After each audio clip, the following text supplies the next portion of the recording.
In today's episode of The Founder Ride, Randy Gerber talks to Matt Dopkiss, tech entrepreneur turned writer, who started his first business in high school and achieved $1 billion exit when he was 38. Thank you for tuning in to another episode of The Founder Ride. We're glad you're here. Excited for today for Matt Dopkiss, who I've known for a really long time. And I know an awful lot about him, which makes this interview even harder for me. He's written a book, which we'll hear about in a second. And I'm not going to introduce his business because I'm curious what his answer is going to be what his business is. And also, if you wouldn't mind, as a part of your introduction, where are you on the ride at this point in your life? Sure. Well, thanks, Randy. Let's see. I guess my business story probably starts in high school, right? We started, a buddy and I started a very dumb business that made playing cards. You know, at the time we were really into playing euchre, which is a big Midwestern thing. And we decided it'd be fun if we made cards and sold them to people, which turned out to be just a terrible business. But we made a few dollars and got, I guess, some like real market feedback for the first time. And, you know, I think it got us in the practice of being entrepreneurs as 18-year-olds. And so when we went off to college, we went to different universities, we kept in touch and we kept making playing cards. So we drive back to Columbus, go to one of our parents' houses or basements and, you know, sort playing cards till 2 or 3 in the morning, and then shrink wrap them and glue the boxes together and ship them. And that's just kind of what we did. But on the side, we made websites, which actually turned into be the thing that we worked on for the next 20 years together. So Bobby and I did that all through college. We dropped out of grad school because we finally lucked into a bigger contract with the British Broadcasting Corporation, which is a fun story unto itself. But really, you know, we had a tech company. We made websites. We made apps. What are you doing today, though? Well, we sold the company. Yep. And then we joined the company that acquired us. And then we sold that company, too. And, you know, that was kind of, if we're talking about the founder ride here, you know, we kind of went through every single one of those steps. And so after selling it, the real question is like, what do you do then? And so I would say I'm in this, you know, little trough. I call it the trough of despair.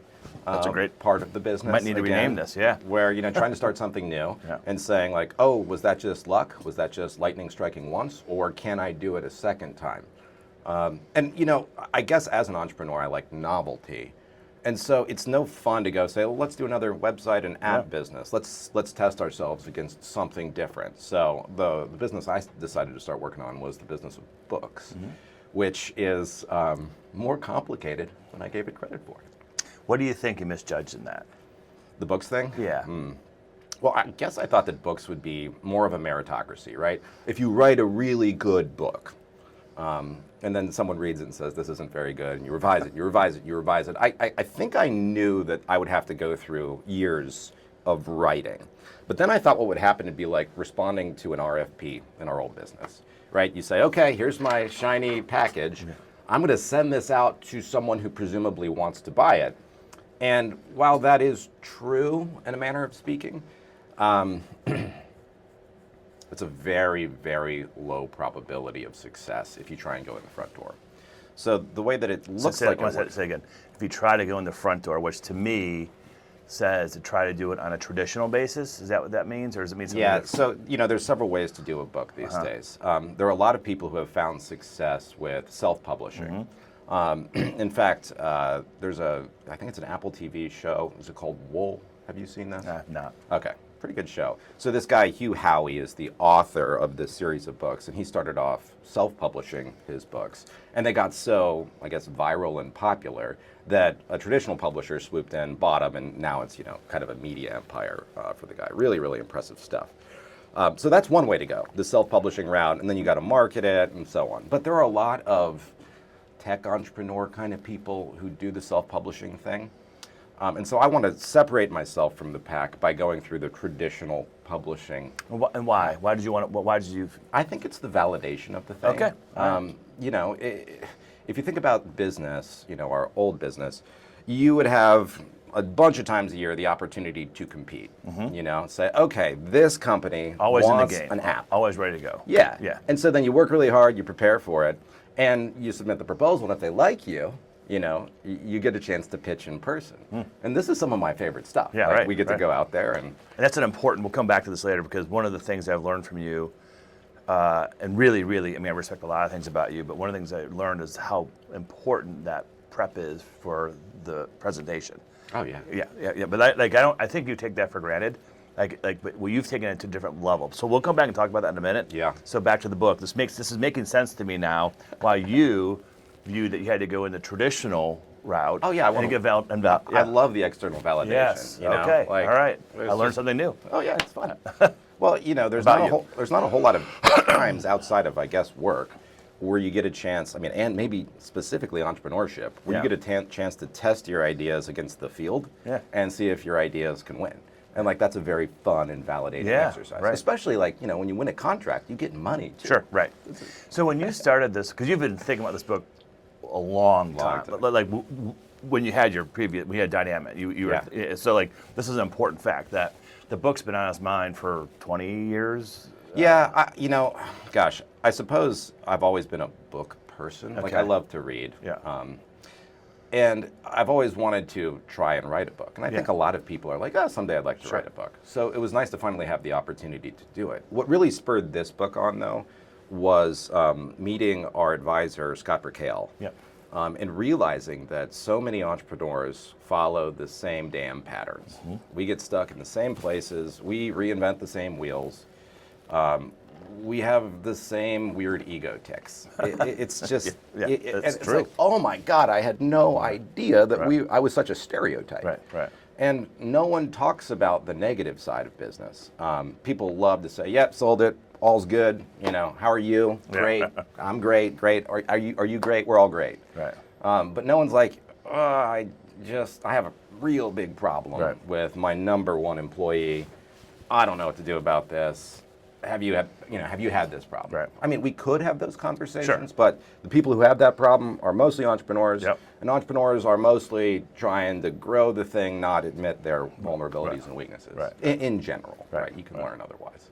So let's go back to the book. So now we're going in the front door to validate it. Yes. And what are you learning? Because this is where you are right now, right? Yeah, right now. So, one of the hard things about the book business is that it is a pretty small business, especially here in Columbus, Ohio. There's not a whole lot of literary circles to join. Yeah, that's a nice word. Yeah. Yeah. I don't know how much we're supposed to swear in this podcast. You can swear as much as you fucking want. So, I wrote the book, revised it a bunch of times. I think I did like 10 iterations of the book. I think you read one of the later iterations. Yes. And it's an outstanding book. And I've known Matt 15 years. Yeah. 15 years. And even though I've known Matt for 15 years, I still learned more in that book than I did the previous 15 years. It's an outstanding book. This is not a promotion, but rather, as an entrepreneur, you need to read it because you're going to learn a shitload. well, thanks, Randy. I believe that. One of my favorite things that you said when we were talking about the book was, Matt, I never knew you were funny. Well, so there's that. I mean, I thought Which Matt hurt was, my feelings just a little. well, I wasn't trying to hurt your feelings, but you're so serious and so smart and so detailed. And like reading the book, I'm like, holy shit, Matt is there. It's again. It's so happening. And not only is he funny, he's really funny. Is what it comes down to. So it's a very enjoyable book. And it's yeah. Well, we'll So we were talking about the business. Oh, yeah. And so literary circles are kind of small. So I had like 50, 70 people read the book. CEOs, people like yourself, entrepreneurs, people working in large corporations, people who want to start a business, people who have, just basically the audience, which was pretty broad. And everybody's like, gives good feedback, both supportive as well as constructive. All feedback is positive. Correct. That's right. But honestly, I think that if you know somebody, they're going to be biased toward you. So I don't really trust the entire set as being like commercially ready to go. Yeah. So I said, okay, I need to find some people who are going to give me honest to God feedback, the brutal, punchy in the gut kind of feedback that I think every product needs to get to market. I just couldn't find anybody in those circles. So through, it's very hard to do. Well, it makes sense now that you're saying it out loud. It's seeking that out, which makes sense. But that hard to find somebody who's just that brutal with it. It's Well, interesting. so you also want a good. So if we're talking about finding a consultant, Yeah. right? You want to find a good consultant. Yeah. So there's, unfortunately, there's a very predatory subset of the book world where people just want to get a book out there. And I have some friends who have written novels. And they're like, well, I really want to get this published. And so there are people who prey on that instinct, Yep. vanity presses in general, especially for fiction writers. Yep. And it's a thing to avoid. So, you got to avoid the bad consultants. Yep. And so what I tried to do is find somebody who was well respected, had worked at one of the big 5 publishers, had put real books out there, bestsellers out there, to look at the book. And so I finally, through some friends of friends, was able to get connected with some people who are connected into kind of the New York literary scene. And found an editor who basically, after the first look, just kicked my teeth in. And I'm like, This is exactly what I'm looking for. Okay. Thank you. So as it turns out, for nonfiction, especially in the world of business books, the way that it's like marketed and packaged is super, super, super important. Which, I mean, if you think about the business books that you've read, they're often a very focused idea. Yes. Right? With a very snappy title, subtitle, promising benefits, right? And by and large, some deliver. But that's like the marketing of this package is, I would say, more important than what's in the damn book. All right. So I think there's actually an opening in the market here, which is if I can do both, which is to have a very enjoyable, meaty book. Yeah. And have it packaged properly. Like maybe I can make a career out of this. Yes. And Is that a goal? Yeah, if I think about like the stages of career, right? This is a stage I'd like to work on for 10 years. I think I've got a half dozen or a dozen books in me. Okay. Especially after going through this. So the book that you read is pretty broad and fairly long for a business book. Yep. The counsel I've gotten so far is to like focus on kind of the middle part of the journey. Okay.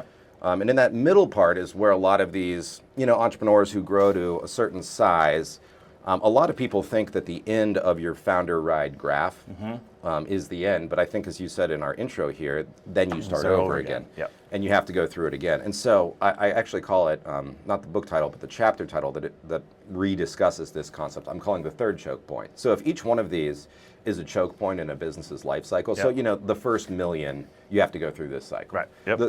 To get to 10 million, you have to go through this cycle. But that reinvention there, after about 10 million, is where shit gets crazy. Yeah, right. And it all the skills that we develop as human beings, as entrepreneurs, they're still necessary. Businesses are entrepreneurial at heart, right?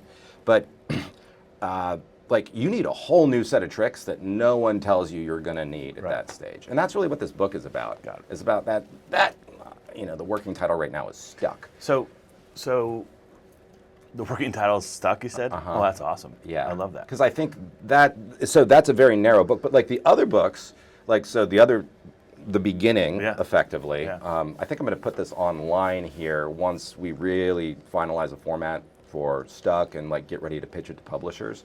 Then you got to have this whole online presence because it's really up to the author in a large way to be marketing their product. Right. I mean, I thought books were going to be writing books, but books is really, you're starting a business and your product is your book. And that's where your books. I wanted to go. I do want to in a few minutes draw a parallel between what you're doing now and Dynamit. And but before there's so many parallels. Before we do that though, because you've talked to me about this before, talk a little bit about. So it's not just the book, it's the website and everything that goes around it. Yeah. Drawing some parallels here. So again, naively, I was like, write a really good book, and if it's great, like an RFP, Did you hear get that? it out there. He said naively. So you sold your first business. What was your revenue when you sold Dynamit-ish? When we sold Dynamit? Yeah. So in 2019, Dynamit's revenue was about 21 million. Yeah. And then when we sold Willow Tree, it was about 200. 200 million. Yeah. So we went through a couple stages. We've been there, done that. And you just said a second. I naively thought. So that's an important distinction that seasoned, accomplished entrepreneur changes businesses altogether, different lane, and we're still learning. Oh my God, every day. Yeah. Okay. Yeah. And we're still making mistakes. Never. Where were we going? Well, I was going to say parallels, but my question was, it's not just the book; it's all the marketing around it and the website. And, so they call it a platform. There we go. And this is not a part that I love, because I really love like talking about ideas and putting things in books and organizing them and having fun doing that. Mm-hmm. So in addition, for a debut, no-name, nonfiction author, the publisher really wants somebody with a large following on the socials, or a lot of people that they can sell. This the is a book to. traditional publisher you're talking about. Correct. Okay. Correct. Okay. So they want, this is why you see so many celebrity books get published, because they already have a platform. People are going to read Green Lights because they like Matthew McConaughey, right? Or they're going to buy it at least. Right. That's very, very important, because the publisher, you would hope, helps you to sell the book and distribute it, and they do. But really, the person selling it in this circumstance is the writer. Yep.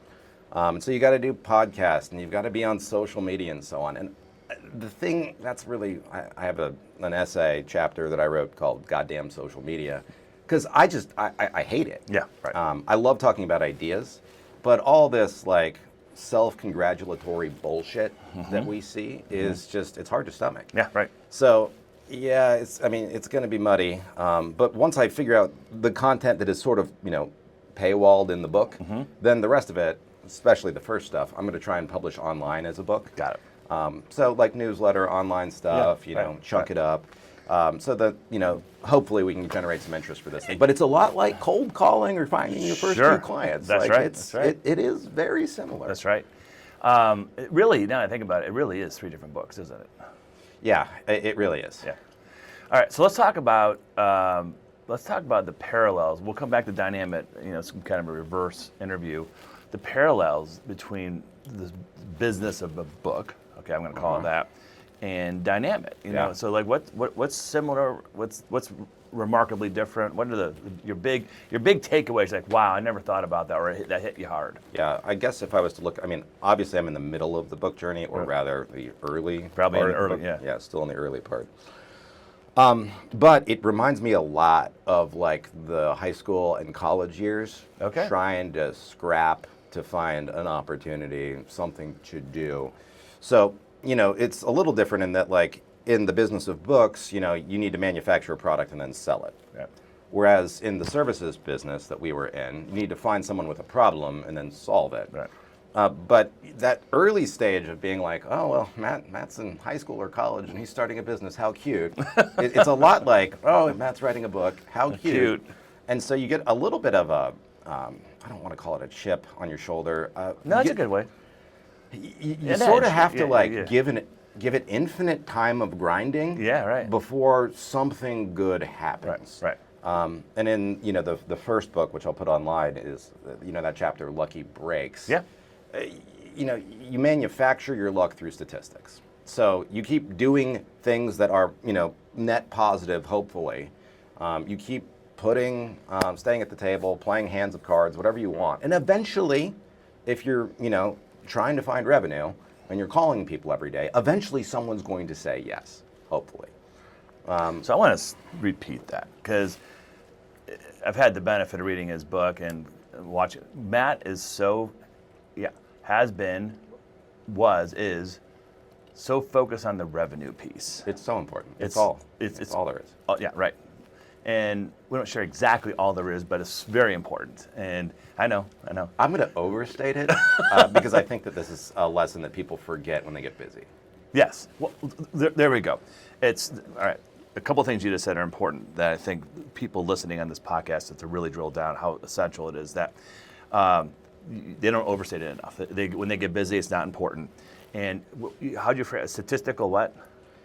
That luck is statistics. Luck is statistics, yeah. Which means you're at bat all the time. You're just at bat all the time. Yes. And that is something that I know in my business I struggled in the early years where I would get busy and not be focused on revenue. You could feel it. And then so finally you built an engine where it's always generating revenue. So that's actually where I think most entrepreneurs slip up. is they underinvest, and I call it a machine, and I Right. repeat that word really often. You do. You really need to build a revenue machine. So that first million, it's scrapping, it's individual achievement. It's can the entrepreneur find some revenue and make a good enough product, right? That's the choke point of the first million. The 10 million, though, to get there, you need to build a machine that is constantly reaching out into the world to find revenue. Because the minute that spigot reduces in flow or dries up, God forbid, you're in trouble. And I have watched business after business get stuck and die because they were hoping to just put, good people out into the universe and the revenue will follow, which is horseshit. Right. Horseshit. You have to constantly be working to get more revenue. And the problem, one of the big traps that entrepreneurs fall into is that they think they're the revenue machine. Right. But that doesn't scale. No. You've got to have an external revenue machine that is continuing to find new leads for you all the time. Right. Like to get beyond 10 million, and 10 million, with 100 people, whatever you want to call it, a certain choke point 2. If you don't build that machine and overinvest, I'm talking like 10 to 15% of your gross revenue needs to go into this machine. That's a huge gross revenue. Yeah, right. You're gonna stutter. Got it. That's a big commitment too. Taking 10 to 15% of your gross revenue Huge. at that stage. This is back to you're starting the cycle again. Yeah. Because that's a big commitment. And 10 million is about the right number. I really believe. So I'm curious, what's the revenue machine you're building in the book business right now? Yeah, the revenue machine for the book business is, I think the heart of it is probably all this social platform, email newsletter, website content. Got it. And then, I'll let you know if my marketing plan works here in a couple years. But then it's, how you promote it. So I think that how you engage, so the content you put out there, the conversations that you're able to elicit and participate in, as well as the the paid promotion. Yeah, right. If you're writing something on, say, Substack, can't just live on Substack. You've got to have lots of. It's just digital marketing. Yep.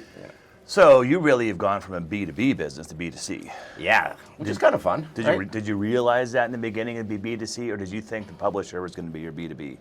I underestimated the amount of kind of marketing would be in the writer's lap for sure. But I mean, looking at it now, it's like B2C is kind of an interesting business. You want to talk about statistical business? Yeah. That's a lot of numbers, large numbers. When you start talking about the business book audience. Do you feel it's the same fact pattern in terms of just you gotta get the right formula down, but it's truly just your luck is statistical effort? I believe it to be true. I have not lived it yet, but the most successful business book authors, some of whom I've had a chance to sit down and talk to, which is amazing, they'll swear by it. Yeah, right. So let's talk a little bit about, because you are, certainly in Central Ohio, pretty unusual guy, statistically speaking, in a variety of ways, but one of which is that you grew a company, you sold it for life-changing money at a really young age. So how was that transition from, and it was a kind of a two-step transition. You sold to Willow Tree, who in turn sold it, and then at the second sale, you were officially no longer affiliated with the business. That's right. How did that whole transition go for you? Oh, wow. That's the third book, isn't it? Okay. There's so much to be said about that. So I think there's not a lot published about the entrepreneur who wants to sell a business. There is not. So this is why in the draft of the book that you read, the last third, 20%, 20, 30%, is dedicated to that part of the experience, which is like, okay, I think I want to sell this someday. How does one do that? What's it like? What's scary? What's not scary? And then after, at the moment, you're thinking, oh my gosh, I just want to get this thing sold and redeem the last, 15 years of effort for money. Because this is a little sidebar, but, people think that entrepreneurs or business owners, right, are raking in the dough. Right. And that is not usually the case. Not unless the business is really established and has been thrown off profit for, a pretty good sized career. And it varies from business to business. Sure. But a lot of business owners, they're pod committed. They have one asset. That's right. Of note.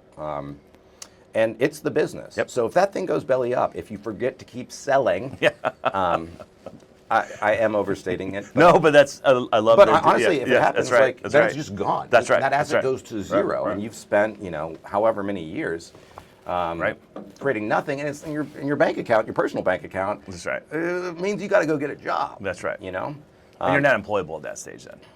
Well, unemployable is a whole topic unto itself, and Yeah. I think that's a fun one. Yeah. We could spend an hour talking just about that. But that sort of relates to your question about, what was it like to go through, an integration. So selling a business, integrating it, selling it again. Yeah. So I will say that, so that was an overwhelmingly positive experience because we joined the right company. Yep. So when you're selling your business, we sold a portion of our business, a private equity backed deal. So what you do is you sell some of your business. Well, you sell all of it. And you were the platform company. No, we were the add-on. You're at okay. So we were added on to Willow Tree. Okay. And then we became Willow Tree. So, the way that these deals are structured varies, but a common pattern is, you sell 100% of your business and you get 2/3, say, of the enterprise value in cash. And you get the other third in what they call rolled equity, meaning that you become a partial owner of the business that purchased you. The most important thing in that, right, is to make sure that you are betting on an awesome business when you roll forward. And I mean, thankfully, we did. And I know how you met Willow Tree, but I think for this podcast, it's important to explain how that happened, because that's a pretty unusual story in and of itself. I mean, the patterns just repeat and they repeat They and do. they repeat. They do. I mean, we could take your graph here, the Founder Ride graphic, and talk just about M&A and go through that process. That's right. All the way through. Now it's a little compressed versus some of the other stages. So for us, in the beginning, years and years before we actually did sell, we were like, we think that we want to sell this business. Things were getting really difficult. We were at that second choke point, trying to figure out how to pass the third. And we're like, okay, we've got, I think it was like a $10 or $12 million business at that point. We're like, we could sell this, right? This has value. We're throwing off, 20% margins. It's got a great track record. Great product. Yeah, good product. And so we're like, we should sell this. I called this the fail sale in our story. So we hired a banker. Right. Banker was recommended by one of our attorneys, who's fantastic. They were based out in Seattle, and we paid them their retainer. We spent a year working on this project, and we had exactly 0 phone calls that came out of a year of effort And money. and money. And emotional roller coaster and lack of focus on your business, et cetera, et cetera, et cetera. So we were intoxicated by the idea that we could sell the business someday. Right. We went through that failure process of being like, oh God, no one's interested in this at all, which for the record was very odd because, as we later in the career, bought businesses, we were really desirable at that stage. And we would have, sold at a big discount because we were small. Right. But that really shook us, right? Everything is hard at work. We've got this mid-sized business that's growing 30, 40% every year. It feels like it has steam. It's got profit. And nobody wanted us at all. It's like we were standing on the side of the gym at the high school dance. Like what are we doing? Right. And that combined with a few other things served to finally break us enough that we said, okay, well, if no one wants to buy this, we got to build a better business then. Yep. And if we can never sell it, I guess we're just fucked. Yeah, right. But if we can't, what do we have to do? Right. So then we, doubled it again. Yeah. And that was most definitely the subject of my book, and also one of the most painful, say, 5-6 years of my life. I remember you were working 80 hours a week. It was some crazy. I grew that ponytail. It was you did grow up. I forgot about the ponytail. It was not your gained best look. 30 pounds. Well, that basically happens. Yeah, but you were working at that point. Was it? Am I right about that? Was it 80 hours a week? It wasn't 40. I think it averaged more more about 90 a week. Okay, that's right. And I mean average. Yeah. So, gosh, I did the math once upon a time, but we would log all of our hours, and Yeah. you put 4,500, 5,000 billable hours in a year. Yep. You might be doing it wrong. I remember you coming in, so you had had your business for whatever, 7, 8 years, and you came in to the office one day and you looked terrible, you were exhausted, and you're like, I need to sell this thing because I'm working 90, 100 hours a week. awful. And that's so you knew that you had to get past that $10 million number and do it again. And, Yeah. And so for folks in this kind of space, like the magic number, at least it kind of still is if you can get yourself to about 5 million in EBITDA, Yep. you start to look like a very attractive acquisition target. Yeah. So back to the point, how'd you find Willow Tree? Right. So we had failed. We reinvented the business, which is what Stuck, the book, is all about. How to reinvent your business in 10 steps, right? If you're stuck. And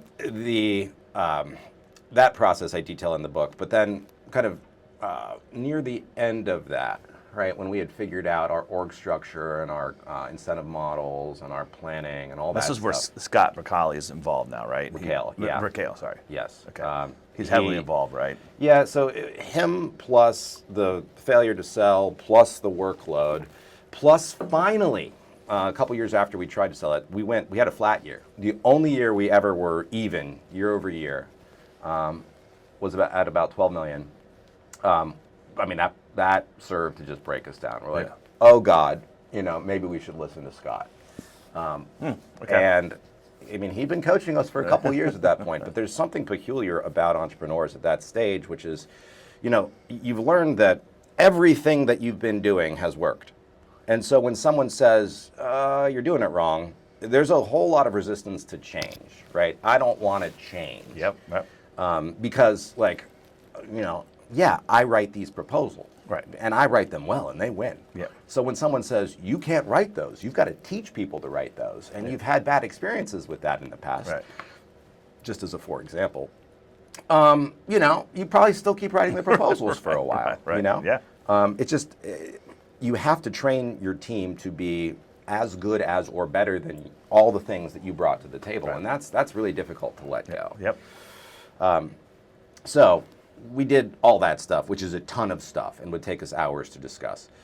So then how did I find Willow Trees? So again, it was like prospecting, and we didn't hire anybody to do this. Right. Like I had eventually, after we got through we doubled the business, I had opened up space, what I call like a cognitive surplus, as a CEO, to be able to work on other projects. The sales machine was working. I didn't really have to mess with it. We had a great team that was delivering work.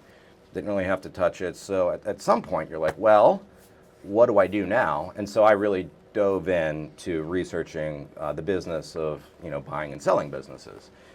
So I joined this group called YPO a few years earlier, and they host every year a deals seminar.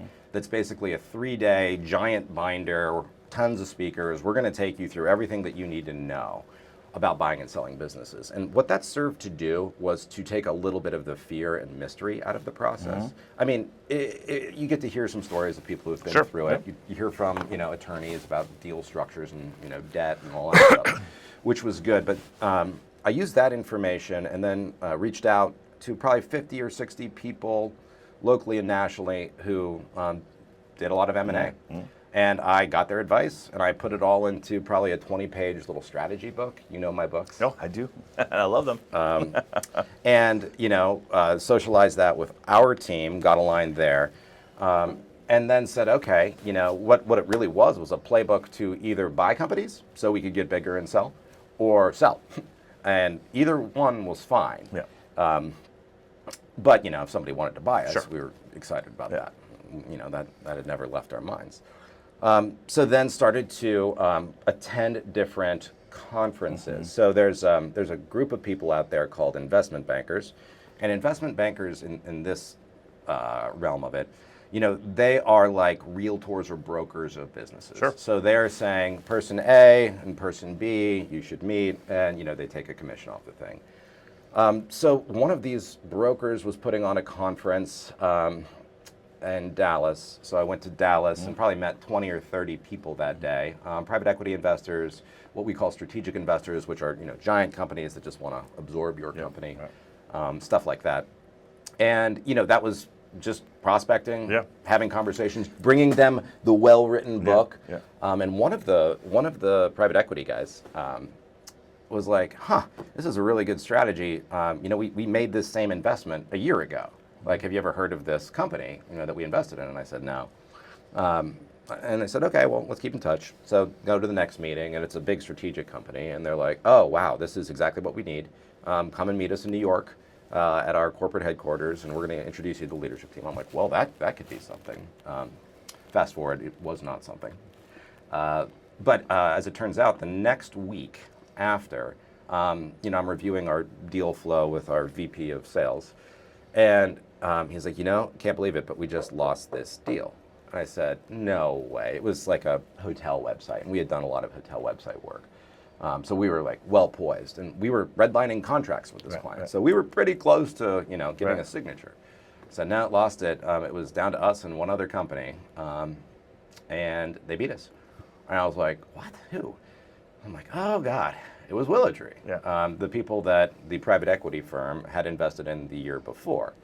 And I said, well, if these guys are beating us in our backyard at something that we're very good at, we should really look at these people. Because we would lose business to giant multinationals because no one ever got fired by hiring IBM. Safe bet, right? Not necessarily always the best bet, but safe bet. And You've always had a hard-on for IBM. Well, it's the law of large numbers. So when you work with these giant consulting teams, they've got 400,000 people. Not IBM specifically, but a lot of these consultants do. I don't know the exact count for them. You don't always get the A team. There are B and C teams in these organizations. And so you work with them, you're like, you're charging 3 times as much as I could for this contract, and you stink. I want a chance at that. It's very frustrating. So we would lose to them though, because it's a much safer bet for the large corporation. They're trying to optimize for stable, not for potentially disastrous or potentially great, which can happen. They want stable, consistent. Many other teams if the team they got didn't work out. So we would lose to IBM, and then we would lose for occasionally bad reasons, but there wasn't really a pattern. But it was very rare that we lost work for good reasons. And so looked at this company, WillowTree, and said, oh my God, they look a lot like us. Now, I still think we should have won. Sure, of course, without doubt. But they beat us. So, I started to take that seriously. I called up the private equity guy who, was invested in WillowTree, and I said, hey. Who you met in Dallas. Who I met in Dallas. Because you went there on your own. Correct. Oh, yeah. If you're looking for the theme there, doing it as the executive, making that my main project for 18 months is how it happened. Yes, that's right. It was not, we tried to hire. It didn't fall in your lap. No. If you are at that stage though and you want to buy, this is a little counter to my story though, but I know a lot of very good stories about hiring a banker and going out to market. I don't know why it didn't work for us. Yes, I get it. But yeah, you can absolutely do it yourself. And in fact, it was a very positive experience to learn so much about deals before getting involved in them. We our experience, our clients, I don't know that it's 50-50, but it's pretty close to Really? 50. Yeah. Oh yeah. We have deals blow up, deals go through the first time. We have people knock on the door. We've done over 60 deals now, and so it's pretty spread out. But I will say, all the time that deals fail, people get better after the fact. They learn. It's a brutal process. It's really hard on your ego, but they learn and they get better from that. So one of my sometimes they get better, but a story I'm going to share very briefly. So I'm on a board, and I was meeting with this company's executives and so on, and they all have very interesting, cool stories. And one of the stories that was shared was how one of these executives had a business. They were in the last day of a deal, we're going to close today. The buyer ended up missing their earnings, the deal collapsed, and the acquisition target that is my friend's acquaintance's company didn't recover because they got so far into it. So like it is scary as hell. No, without doubt. I think maybe to your point, you sort of have to proceed as if it's going to fail until everything's done. And after 3 or 4 months too. So there's some rescission period afterwards as well too. Yes. Yeah, right. I think the wisdom is in making sure that your business is only getting stronger. That's right. As you're going through a very, I'm not going to call it distracting. A lot of people use that word. I don't think it's true. But it is, it's anxiety, right? It's one of the biggest deals you'll ever do. Very intense, very emotional. And it takes a year or half of a year to get through that process. And, all the while you're like, is it going to happen? Is it going to happen? But you're doing all your other stuff. Yeah, right. Which is something.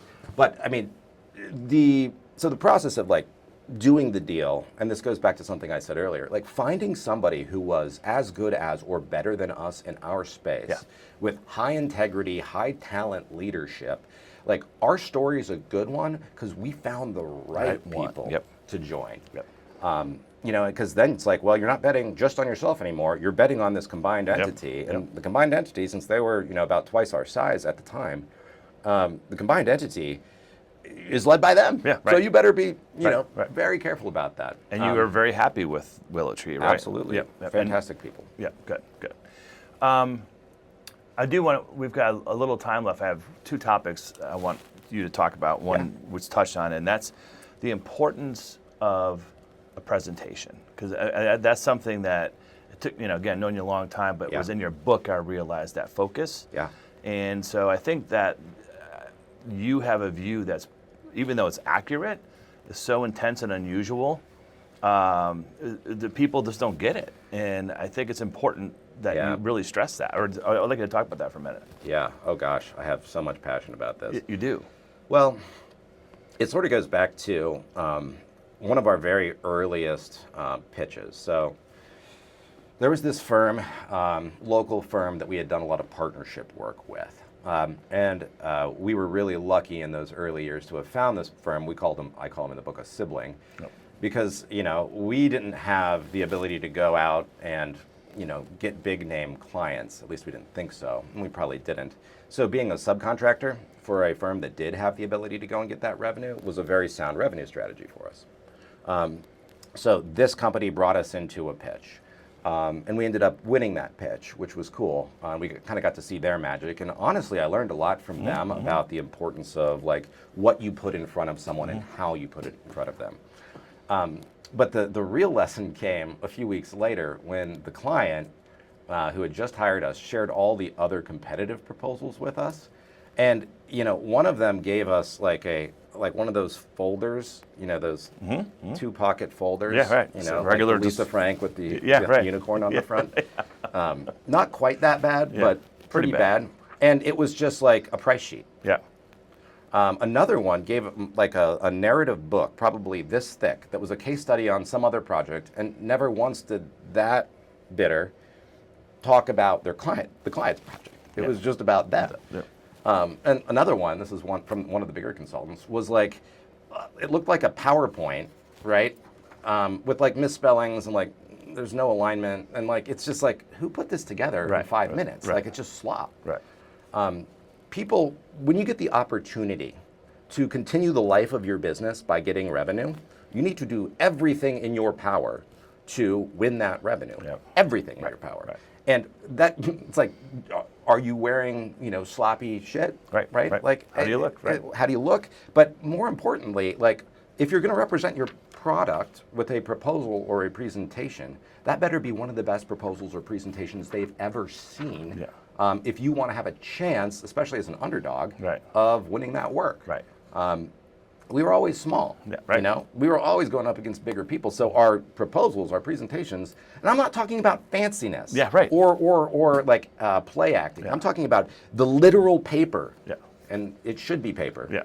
Do not email your proposal unless required. In which case, you email it and you overnight it.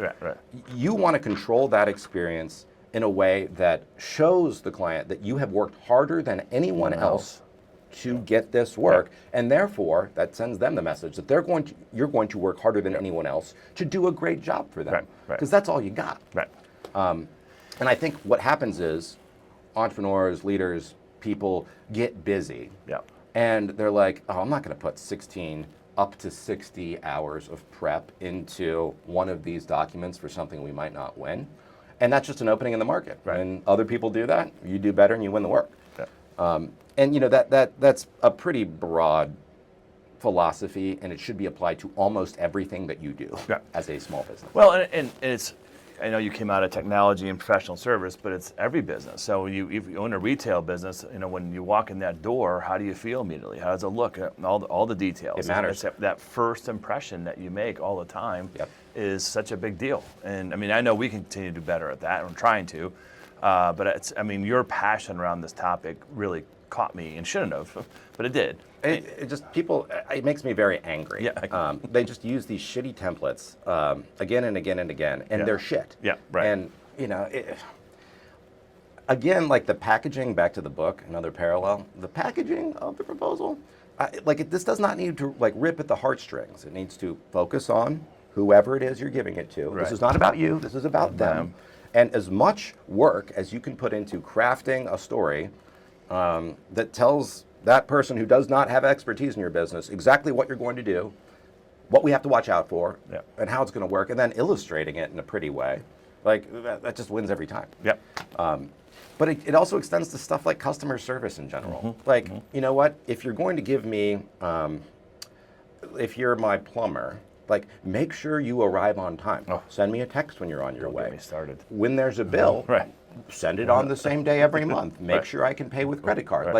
Little friction points that people broadly ignore. And logically, they would agree. But they don't behave in that way. So it's always something that stymies me. Yeah. I totally agree. All right, I'm going to change topics on you a little bit because I think it's important. And again, you're relatively speaking unusual fact pattern, certainly for this audience. So you went from working 90 hours a week on average for years to working less, I think, at Willow Tree.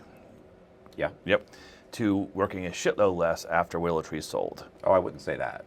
How about this? Your availability at home changed. Yeah, it's a different kind of work. Yeah, and so my question for you really is about, what I'm trying to drive with this is, how did your family adjust to 90 hours not at home in general, to, I don't know, whatever, 50 hours not at home in general, to all of a sudden I'm home every day, all day?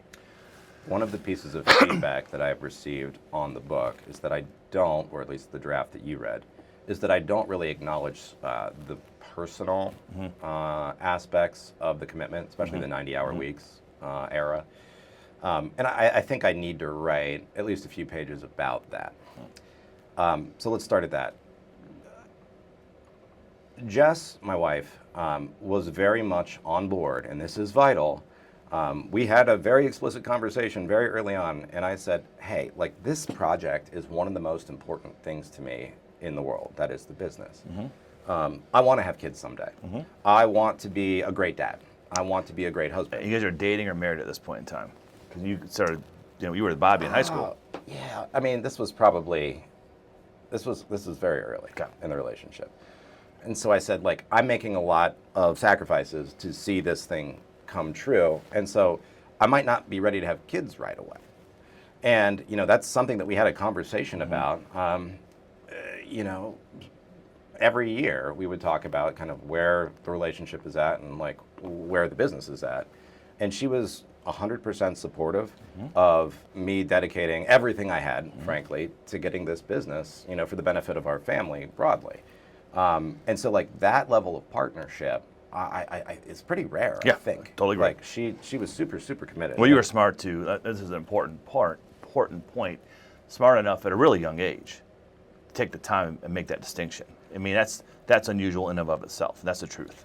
And that, you loved her enough to say, hey, this is important to me. I'm doing it. And that's respectful and et cetera, and gave her a shot to say, I'm out or whatever, but she didn't. She doubled down. She was very committed, and I'm grateful for that. Yeah. I've had the luck of having several great partners over the years, and she certainly is chief among them. The phase after, right? And that's really when we sold. Actually, it was really that year that I started to do M&A, because that choke point 3 stuff, by the last 18 months to 2 years of Dynamant, which is the business that we built first, it's the business that we scaled. We had gotten rid of the 90-hour weeks, right? I had through taking these 10 or so steps with Scott's counsel and some of our own, devising, we were able to create a business that didn't require our constant attention to everything. We had templates and patterns and good people and training and processes for feedback and everything. It was a well-run business at that point, which I'm very proud of having achieved because it was really hard to build. Yeah. But like the 90-hour week stopped. Yeah. Then I was still at work and doing all the things and working on this M&A stuff, but it wasn't the absolute horror show. The family noticed a difference. Is what I'm trying to drive at. For sure. Yeah. Right. Yeah, for sure. And then once we sold Willow Tree, and that was very similar to the Willow Tree years. It's no longer the 90-hour weeks. Right. Given my role in the organization. After we sold, that's when you don't have a job and you have to go to the health insurance marketplace to it's right. And so the temptation is like, oh, do I start a business and start this entire path over again, do something else? How did the family adjust to it? Well, we had our first kid right in the middle of the hardest period, right? Going through this one more time. And so she was really young and she doesn't really remember those years. Jess does. Yeah, right. And our second child was born in 2018, so we were in the good times. The business had scaled, we had figured it out, and so they really haven't known anything different, to be honest. Jess, her mom will sometimes ask her, what's Matt doing? Same stuff he's been doing for the last 20 years, Mom. He gets up, he works, he does his stuff. The projects are a little different, but it's still a very, very busy set of things. It's just, in this beginning part, everybody thinks you look like an idiot for writing a book or starting a business or whatever. It's like, there's no way that's going to succeed. Good luck, right? Pat you on the head. And so, I'm in that phase again. And so, oh, you're writing a book, cool. Oh, you're starting a business, cool. Yeah. It would be more believable if I started another business, I think, versus completely switching fields. I love but it's that same kind of work. In the very early days of our business, we're trying to get super busy. Yeah, right. And so you put a lot of time into try and get super busy. So that's it's very similar. Yeah. So the short answer is that for your kids, really, no change for them because they didn't know, they don't remember. And Jess was probably the wrong way to put this, but loyal soldier along the way, and committed. Great partner. Great partner, and she's supportive where we are at this moment. Yes. And supportive of the next thing. Yeah. Right. I mean, I think she looks at me like I'm a lunatic, but that's well justified. Get in line. So we're coming up on our hour, and this has been great. I've enjoyed it. Yeah. Anything that you think the audience should know that I didn't catch or touch on or ask about that would be, help them in their ride and journey as an entrepreneur? Yeah, I suppose if I had to say just one thing to close it off. Yeah. So, at one point in this conversation, we talked about how there's this really terrible period of entrepreneurship, and I'm assuming that we've got some aspirational entrepreneurs 100% or in process entrepreneurs. Just acknowledging what I call the entrepreneurial slog, that terrible 90 hours a week, everything's on fire, everybody sucks, this is so hard period. There are a lot more people going through that than acknowledge it, and I think it's important that I felt at least very, very alone in those years, despite having a great partner and a coach in Scott and all these things. It is really tough. And the thing that helped me the most was joining a forum through YPO or EO if your business is a little smaller. Finding a confidential group of human beings with whom you can share these experiences and they will share them honestly back. Was for me one of the greater comforts during that pretty difficult 10-year period. Yeah, we've talked at length. It's funny. I'm glad you brought that up because I think in the past, when some of these podcasts and other things we've done, we talk about the ecosystem of being an entrepreneur, and you have to find your people. And the problem is that the people who are entrepreneurs love you and want you to win, but they don't know how to support you. Outside of just love, they don't know how to help you. They don't. They're giving you advice, but it's the wrong advice in general. There's also some competitiveness going on. Yeah. Oh, he's driving this car. This is stupid games. That's right. But I completely agree that finding the ecosystem, finding your peer group, and lots of opportunities out there to do it. But it's like anything else in life. You got to find the right people. Yeah. You got to find It's the right vital. people for sure, including mentorship, including advisory boards. Everybody's a little different how that works. You guys had Scott as a consultant, advisor, et cetera, et cetera, and he's unusual too, and his skill set is really hyper unusual. So Not skill set, his experience. I need to put a plug in for Scott, Compass for Advisors. So Scott's style is unusual. Yep. He is brutally candid, very smart guy, has a very effective system. But what I think made the biggest difference to me is I trusted what he said because he did not pull punches. I don't think anybody likes to feel like they're being lied to or they're not getting the whole story. And I think a lot of these, advisors, you're their customers. Sure. They want to serve you. Right. And so sometimes I think that means they avoid the more difficult, prickly topics. Right. So one of the reasons I love Scott is he cut to the bone. Yeah. And Every time. And with Scott, and I know him a little bit, not nearly like you do, he cares, I think. I mean, he cares a lot. He cares a lot. So my view is his his style is to punch you in the teeth and then hug you. Yes. And so that he wants you to listen. And so it's hard. His advice is, I've always found it to be spot on. It's just hard sometimes. It's very hard, but I think in order to get through that third choke point, you have to be broken. And rebuilt. Yeah. Or else you're unwilling to give up the patterns that are making you plateau. Right. And Scott is among other things helped to break us, and we needed that kind of coaching. Not everybody likes that, but we do. Yeah. Right. Well, he has a hell of a track record though. So. He does. All right. Well, thank you for listening. Thank you, Matt. I very much appreciate this. And this is fun. As suspected, I could have talked for another 3 hours. We would have had to order lunch. Lots of things to cover, but I do appreciate you coming in here.